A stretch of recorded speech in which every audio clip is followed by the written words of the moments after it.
Hello everybody, we okay? Red Pill Phil. This is my final thought video as for the Veterans Against Terrorism March, which commenced in Edinburgh on the 25th of November. My final thought, what is my final thought? My final thought is George Soros, the rail company and the police force tried to make sure that between a lot of them that I didn't make the event. And they tried. It didn't work. It took a little bit of the edge off because I did miss the actual march. I didn't document as much as I'd like. But in hindsight, with the material that I did get, I didn't feel that was totally important, although I was pretty gutted that I couldn't get the whole event thoroughly. However, I don't think it let the side down in any way. I think the material I got for me was grade A. I loved it, considering I'm a self-employed painter and decorator. I don't profess to be an independent journalist, a roving journalist, reporter running round. I'm not trained for this in any way. The skill set I've got is what I've got for everyday life. So in that sense, anyone who's got a camera, anyone who can string a sentence together, anyone who's got the ability to listen to people, anyone who's got the ability to critically think is just as qualified as I am. So I urge people on the strength of watching my videos to say, you know, get out there and do it. Because the more people that do this, the better. And what I've found, it's been a very weary road along the way. There's been many days where I felt, for my family and for myself, am I dipping my toe too deep into this pool? But then when I get to these places, I tend to think, you're doing the right thing. You're meeting absolutely beautiful people who are all just as concerned as you are. You're gaining more and more subscriptions, to which them subscribers, judging by the comments, are beautiful people. Absolutely beautiful people that warm my heart, really do. And they do give little bits of critique, constructive criticism, which I'm all up for. Because this is all new to me, so, you know, I am not that arrogant to go, oh, I don't need no one's advice. Of course I do. I always need constant pointers. I will listen. I will take on any points on board. If I agree with it, I will run with it. If I don't, I won't. It's as simple as that. So, this March, Veterans Against Terrorism, 25th November in Edinburgh. Final thoughts are, it was an absolutely successful march. Was the numbers there? No. Could have been many pointers as to why that was. The location. It was a beautiful location, but quite remote in a sense that in the landmass, you know, it could have been probably more central. But hey ho, these guys felt it was a good idea to move it around the place, and I do agree with that. I think it gives people in other parts of the country an opportunity to kind of amass. So it doesn't matter where it is really, as long as it's publicised well, and as long as the police don't decide to move the time to gazump people at the last minute, as long as the rail company don't decide to cancel trains, you know, everything should go well. But having said that, I was late for the march because of all the things that I've just mentioned there. When I got there, I thought to myself, oh, what? I've come here with the sole purpose of documenting the march from start to finish, and I've missed a third of the march. But I thought, never mind, don't be downhearted, just carry on, get what footage you can, speak to what people you can. Because to me, this is all about kind of proving the one point, which the one point is for me, on the first march that I ever attended was the UK Against Hate March in Manchester, which most people know of now. The lady that I confronted, her main point was, because I'm black, what you're doing in this march, because this is a racist march and it's full of Nazis. So I had a lot of thinking to do after that march. I was approached by certain media companies to join them as contributor. I decided not to do it because I didn't want to go that far. Do I think that was a good decision in hindsight? I thought that was a brilliant decision in hindsight. I kept to my own laurels, I kept to what I wanted to do, and I kept it organic. But I still wanted to say something, hence opening the YouTube page. So when I opened the YouTube page, my sole purpose was to attend marches and to speak to people and to see if this redhead Corbynite deluded lady had a point. That is the whole point of this channel, and that's what I'm going to keep on doing. And so far, she is so wrong, it is unbelievable. I've probably got more chance of getting better advice of this little beautiful furry thing here than listening to that Corbynite deluded creature. Okay? And she can't even talk. So, go figure. So, going back to the march, I arrived late. As I got there, the speeches were commencing already. So I do apologise for that. But like I say, it was out of my control what had happened. Had the train, if I had got my first train, I would have made it on time. So it wasn't my fault, but hey ho, I tried to do the best I could. Now, meeting people there give me that warm feeling, that radiant feeling. You know, it was like having a bowl of ready brick. In climates of like 3 degrees with a wind chill that felt like it was 3 under, never mind 3 degrees. But that didn't matter because the company we was in, it was like central heating. It was brilliant. Everyone's shaking their hands, you know, people just enjoying conversations, bouncing off each other. Now, to all the haters, even the haters that have subbed onto this channel, that would say to that, oh, well, you're a token black boy, what do you expect? Well, you might see it that way, but you're only seeing it that way because you are a keyboard warrior and you don't get your ass off your couch and actually attend these marches and go to meet these people. I do, yeah? I could sit here and have all the opinions I want, but you know what? I go, I speak to people, I speak to the organisers if I can, or people closely related to the organisations, and I make my own mind up.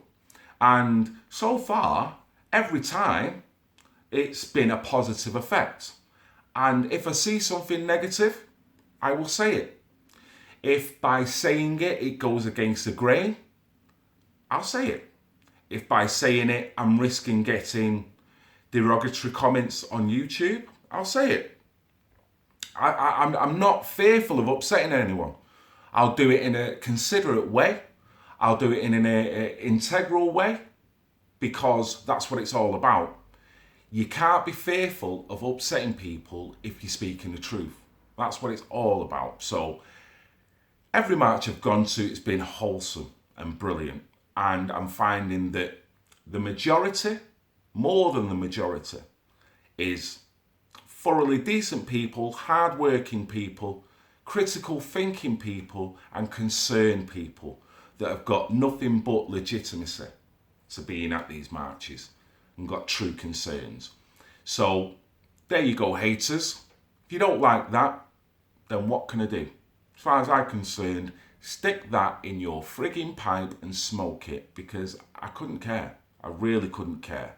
Doesn't bother me, and you can put all the nasty comments, all the little sly little verbal slaps, all you want, because I'd rather listen to this fairy thing than listen to you, okay?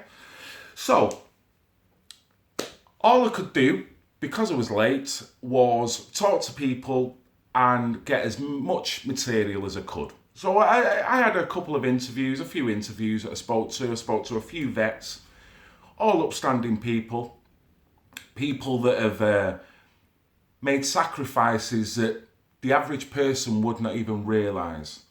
They've got psychological scars that most people wouldn't even realise. Even talking to these geezers, You would not realise it because they've probably put it to the back, but they've not let it affect them. But at the same time, they're moving forward. Now, these are the same guys that, to a degree, once they've come out of service, once I've spoke to them, the establishment have kind of let them down in various different ways. They've not took that as a negative. They've used that negativity, they've rolled it up and made a positive out of it. And they're my type of people. That's all I want in anyone, you know? Don't let a negative get you down. You got to move on up and kind of use it to your best advantage. Because when you do that, you will get power out of that. Yes? So for me, it was thoroughly wholesome to speak to these geezers.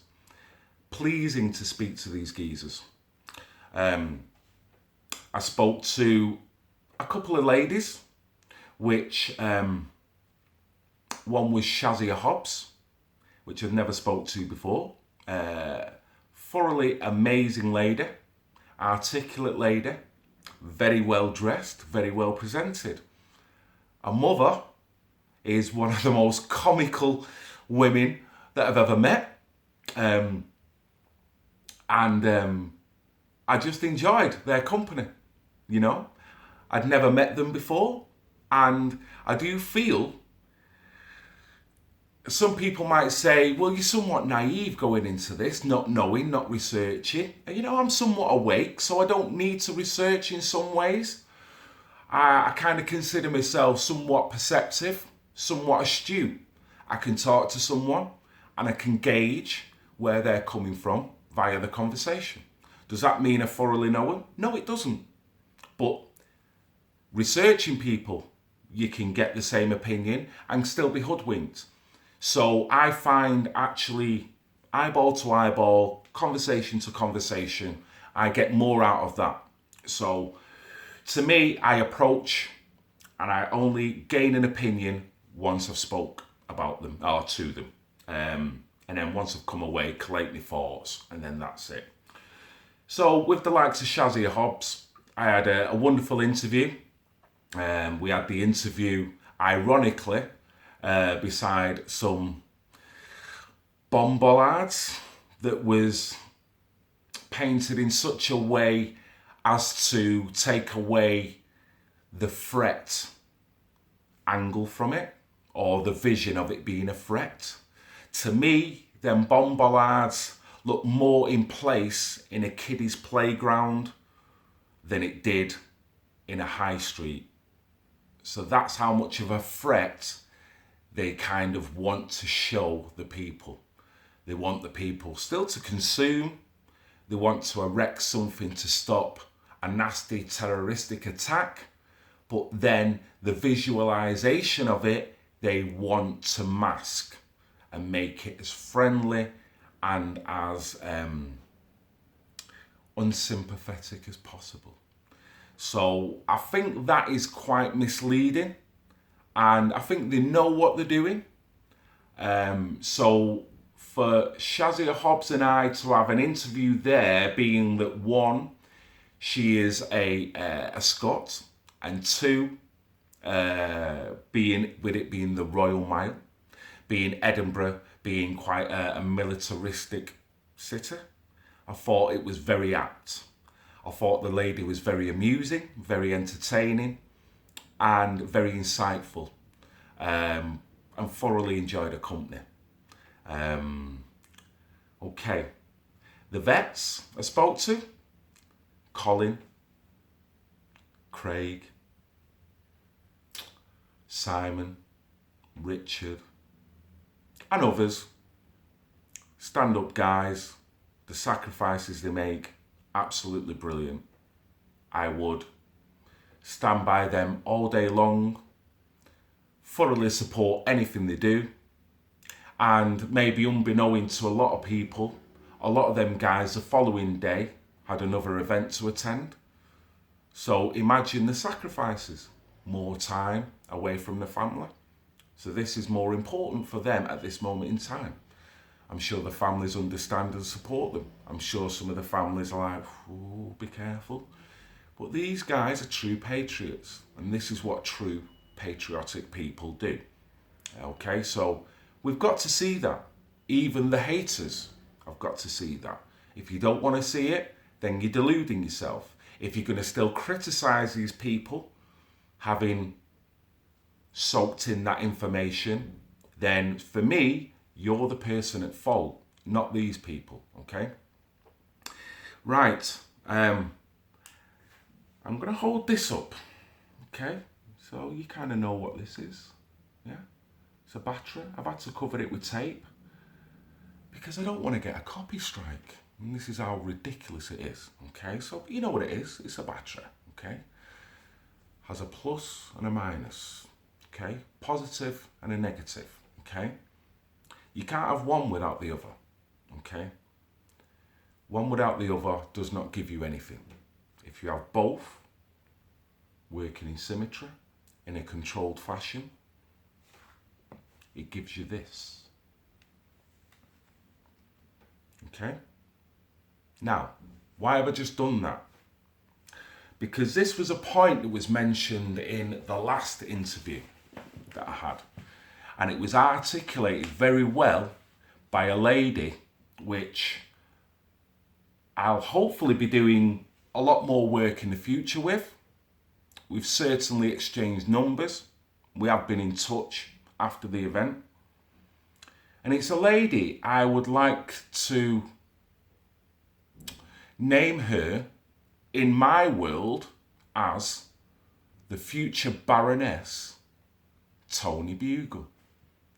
To me, if this lady had the power, had the influence, was in politics, was allowed to stand side by side with these elites and allowed to articulate her feelings in the way that she did in the interview that I conducted with her, I would be the first in line to go into politics, to vote, to go to conferences, to canvass, to support. People like this need to be in power. She is what I regard a true representative of the people. She's not an elite. If anyone's not watched the interview, I really, really beg you to watch the interview. Tony Bugle, okay? What an amazing lady. Same as with Shazia Hobbs. I'd never met her before.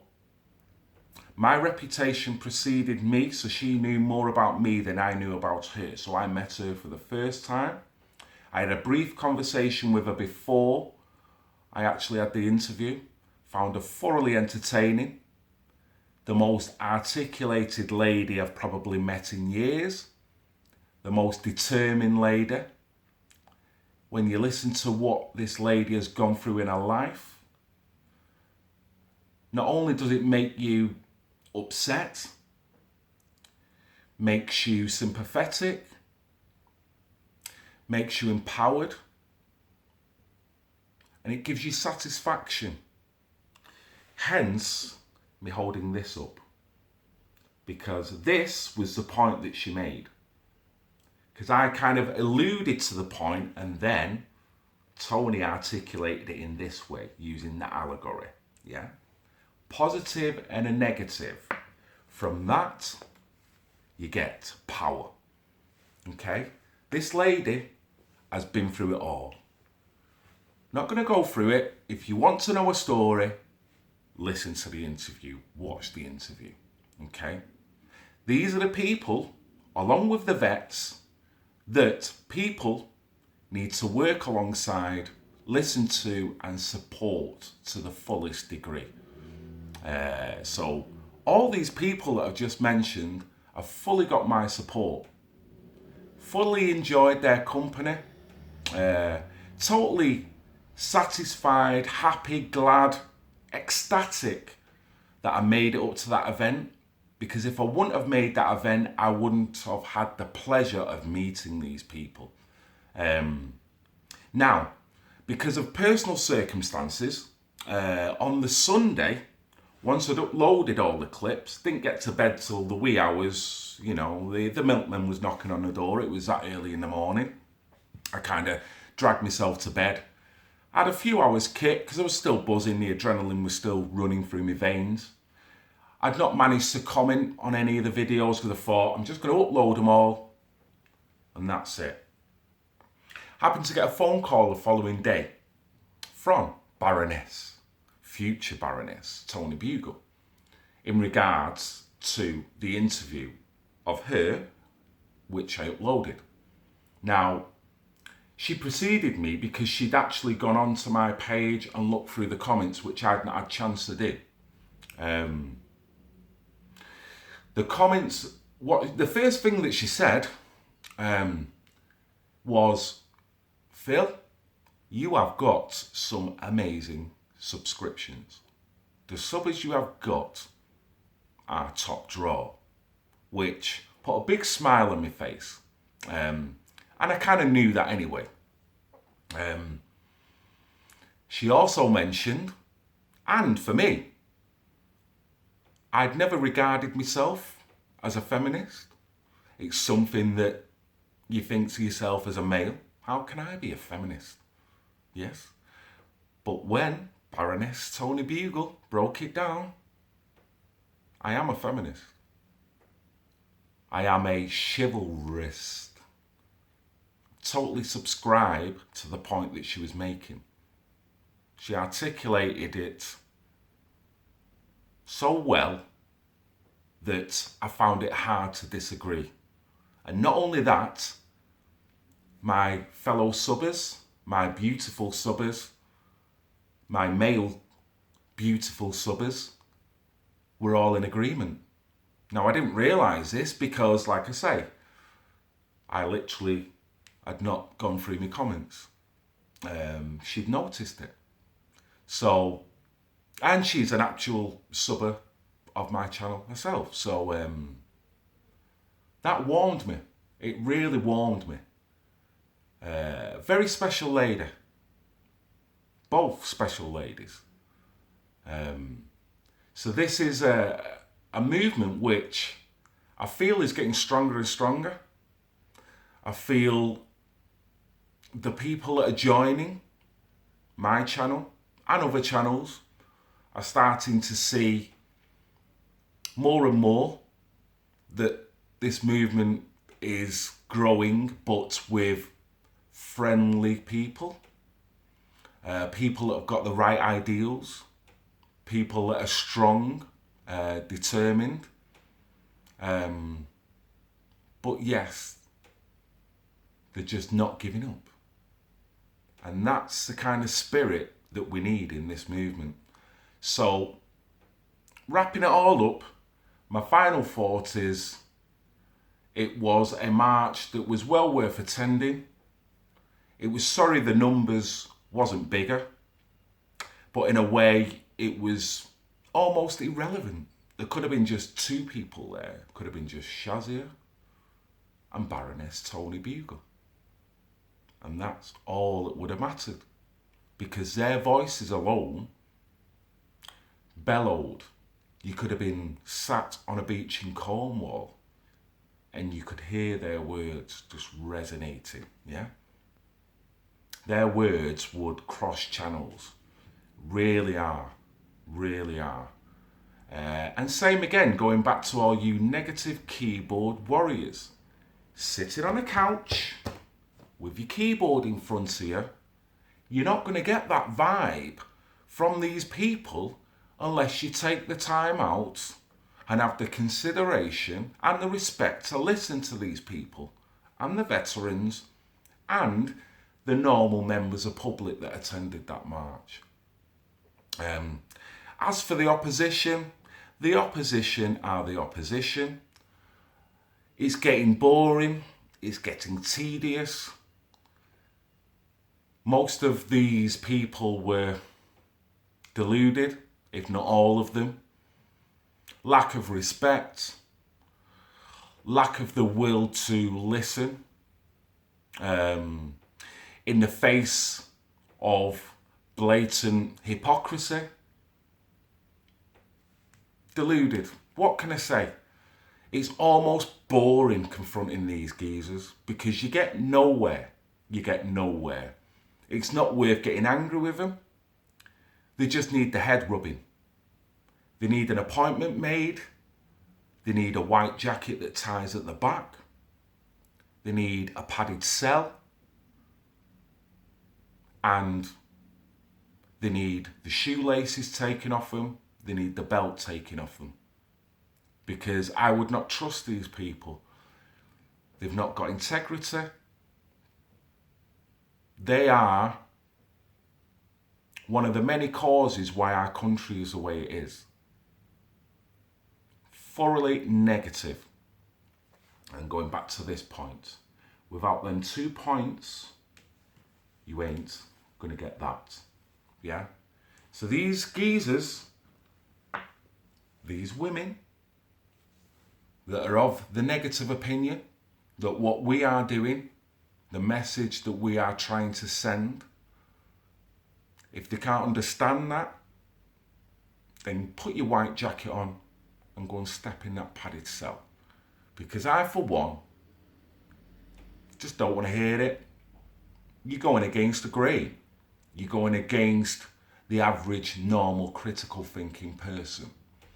For when you listen to the story of Baroness Tony Bugle, the sacrifices that she personally has made, the organisation that she runs, and the people in which that she cares for, all free of charge, all out of her own pocket, just on the sense of her own honour and integrity, which are minorities, which are Muslims. When you hear some of the stories of the people that she's trying to make a better life for, then how can you still stand there and call everyone racist? How can you sing songs in front of a black person to the tune of "We are black, white, Muslim, Jew and gay"? When, as a white middle class person, which was the person that, the people that were singing this, you don't know what it's like to be black. You don't know what it's like to be Muslim. You don't know what it's like to be a Jew, Jewish. You don't know what it's like to be gay. So I, for one, can only speak from a human being's point of view. I'm not going to sing songs like that and try and be a representative to every frigging box. I can't do that, and I'm not going to do that. It'd be disingenuous and it'd be wrong for me to do. Okay? All I can do is see the situation through common sense and integrity. So, food for thought. Get out of my way, the left. Because you ain't stopping me. And singing silly little songs like that. I've got 2 daughters that have got more intelligence in their little finger than half of these men that were stood there. Now, if these men have got children, I feel sorry for them because they are getting bad guidance. Bad guidance. Okay? Now, we have what we call childline. I implore the kids of these middle class, entitled people that want to make it difficult and stifle any progress for the normal, average, working class people to address concerns which is ruining this country. I implore you to phone Childline and report these people. Because it's wrong. Because these deluded people are going to be the undoing of this country. Yeah? These socialists, these communists within our own country that are spilling the hate. There was no hatred from our march. We had people from all ethnicities. We had a speech from an ex-Muslim that feared for his life that much they had to wear a bulletproof vest. The way he articulated himself, the strength in his words. The guy was only a tiny guy. But his personality, he was walking 10 foot tall. Now, if I had one regret, the regret was I didn't get to speak to that guy. So, if you do get to watch this, my friend, hopefully we will get to meet at some point, because I would love to have a sit down chat with you, because you sound like a thoroughly interesting person, and my hat off to you for what you are doing. For you, my friend, are one of the saviours of this country. You are totally welcome. And anyone who thinks like you, I love you and I wish you the best of luck in everything you do. Yes? No racism, no bigotry, just common sense. So with that, guys, I would like to say thank you for taking the time out to watch this video. Hope you don't think it's gone on too long, but I kind of did have a lot to say. Red Pill Phil, like and subscribe, and I hope to see you all soon, and hopefully it won't be too long before the next event. And when the next event comes, guys, seriously, do what you can to attend it, to support it, to share the links, to tell your friends and family, to get everyone involved. It is a numbers game, but it is a determination game. So it's a case of just sticking with the program. So with that, I'm going to bid you goodbye. If I don't get to see or speak to any of yous, my fellow beautiful subbers, and anyone else who manages to watch this video before Christmas and New Year, happy Christmas and all the best to you. I hope you get what you want for your Christmas, and I hope your holiday season is the best that it can be. So with that, peace, love and gratitude. Thank you.